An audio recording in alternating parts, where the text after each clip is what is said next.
헬스조선 상례 서비스 3일의 약속. 네, 여러분 안녕하십니까? 여느 때와는 달리 정말 여러분 안녕하시기를 여쭙습니다. 지금 한국 국민들은 문재인 정권이 공약한 대로 한 번도 경험해보지 못한 나라를 살고 있습니다. 화요일 오늘 현재 18개의 나라에서 입국을 배척당하고 있는 한국 국민들입니다. 세계가 열광하는 방탄소년단을 배출시킨 나라에서 급전직하해서 이제는 한국 기피 현상, 코리아 포비아 현상을 보이는 사태가 벌어지고 있습니다. 급기야 한국은 코로나 바이러스 때문에 국회와 법원까지 멈춰서는 나라가 됐습니다. 우리 국민은 아프리카 섬나라와 베트남과 이스라엘에서 입국을 금지당하고 이미 들어가 있는 우리 국민이 1000여 명씩 쫓겨나고 있는 나라가 됐습니다. 현 정권의 공약이 저주가 된 탓인지 정말로 한 번도 경험해보지 못한 나라가 되고 있습니다. 코로나19 30명이던 감염자 수는 어떻게 일주일 만에 800명을 넘겼을까? 네, 영국 BBC 방송이 어제 내보낸 뉴스 제목입니다. 30명이던 코로나 바이러스 감염자 숫자가 어떻게 일주일 만에 800명을 넘겼을까? 우리도 정말 궁금합니다. 아무리 신천지 대구교회가 슈퍼 전파지 역할을 했고 청도 대남병원도 그런 의혹을 받고 있긴 하지만 어떻게 확진 환자가 일주일 만에 30배 가까이 폭증할 수 있었을까?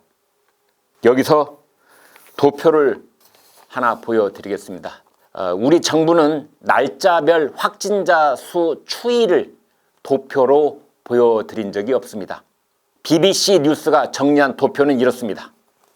네, 여기 보시면 2월 20일쯤부터 꺾은선 그래프가 말 그대로 수직으로 치솟는 것을 볼 수 있습니다. 30명 안쪽에서 관리되던 확진자가 불과 일주일 사이에 800명 이상으로 치솟는 그래프입니다. 그 사이에 대통령과 청와대와 정부는 무엇을 하고 있었기에 국민들을 바이러스의 전쟁터에서 그 최전선에 무방비로 노출시켜 놓고 있었을까? 우선 떠오르는 장면은 지난 20일 목요일이었죠. 문 대통령 부부가 봉준호 영화 감독을 불러다 청와대에서 짜파구리로 점심을 먹으면서 목젖이 내 보이도록 박장대소를 하는 장면입니다. 우리 애청자들께서 가장 많이 분노하고 가장 많은 댓글이 달렸던 장면입니다. 우리는 이 아카데미상을 석권한 영화 감독과 대통령이 오찬을 할 수 있다고 생각합니다. 그래도 온 국민이 바이러스와 사투를 벌이고 있는 상황을 감안한다면 오찬 날짜를 연기하든지 아니면 차분한 분위기에서 밥을 먹든지 오찬 장면을 비공개로 하든지 해야 했습니다. 그날 대통령 부부가 짜파구리를 먹으면서 박장대소를 하던 그날은 코로나 감염자가 106명을 기록하면서 폭증세로 돌아서기 시작한 날입니다. 하나를 보면 열을 알 수 있다고. 사실 대통령과 청와대 사람들은 코로나 위험과 국민 건강은 안중에 없고 방역에 성공했다면서 총선용 광고를 어떻게 내보낼까 들떠 있었던 것 같습니다. 바로 그날 확진 100명을 넘긴 그날 문체부는 영화 한 편 보시라는 엉뚱한 얘기를 하고 있었습니다. 지난 20일 감염자 수가 하루 만에 106명을 급증하고 있었고 대통령 부부는 박장대소를 하고 있던 날 아니나 다를까 문화체육관광부가 만들어서 내보내고 있는 정부 선전 영상에서도 극장에서 영화도 한 편 보시고 공연장도 찾아가 보시고 식당에서 외식도 해보시는 건 어떨까요? 이렇게 제안하고 있었습니다. 바이러스와 전쟁터에서 사투를 벌이는 국민들을 무장 해제시키고 있었습니다. 문 대통령 그 다음 날인 2월 21일 지난주 금요일이었죠. 바쁜 경제인들을 또 불러다 놓고 방역과 경제 두 마리 토끼를 잡으라고 주문하고 있었습니다. 이 역시 바이러스 전쟁터에 나선 지휘관이라면 그 사람이 전열을 흩트리는 소리를 하고 있었던 셈입니다.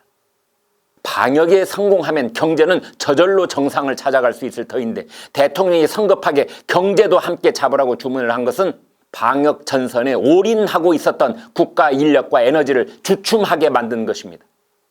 우선순위를 가릴 줄 모르는 무능의 소치라고밖에 할 말이 없습니다. 그에 앞서 지난 13일에는 코로나 사태가 곧 종식될 것이라고 했던 대통령이니 할 말 다 했습니다. 문 대통령은 또 지난 20일 오후 중국 시진핑 주석과 전화통화에서 중국의 어려움이 우리의 어려움이다 이렇게 말했습니다. 그때는 중국인 입국 금지를 요청하는 청와대 국민청원이 이미 73만 명을 돌파하고 있었던 상황이었습니다.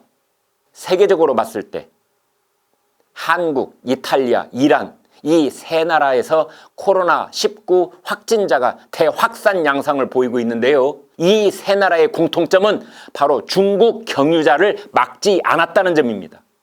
중국과 국경선을 맞댄 몽골은 확진자가 제로이고 역시 국경을 맞댄 베트남은 확진자가 16명에서 멈췄고 그중 15명은 완치됐습니다. 이 두 나라의 공통점은 초기부터 중국 경유자를 철저히 막았다는 점입니다. 그런데도 우리나라 복지부 차관은 어제 중국인 입국 금지는 현 수준이 타당하다고 말했습니다. 문재인 정부는 국민 생명과 건강을 중국의 조공으로 바치고 있습니다. 결론은 이렇습니다. 영국 BBC 뉴스가 제목으로 뽑은 궁금증, 일주일 사이에 코로나 감염자가 30명에서 800명이 되는 것에는 무슨 이유가 있었을까? 청와대와 정부는 무엇을 하고 있었기에 이런 일이 벌어졌는가? 시청자 여러분이 다 결론을 내리셨을 것으로 믿습니다. 문재인 정부의 발표를 무시하시지는 말되 그렇다고 믿지도 마시라는 말씀을 드립니다.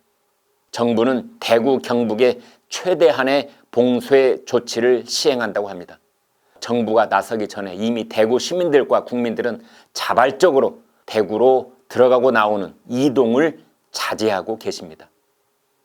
오늘 조선일보는 아주 의미 있는 제안을 국민들께 내놓고 있습니다. 일주일만이라도 외출 안 하기, 그리고 서로 2m 이상 거리 두기, 사내 식당에서도 혼자 밥 먹기, 다 같이 왕따가 되자 이렇게 제안하고 있습니다. 우리 건강은 문재인 정부가 지켜주는 것이 아니라 우리 자신이 지켜야 합니다. 오늘부터 일주일 다 같이 왕따가 돼야겠습니다.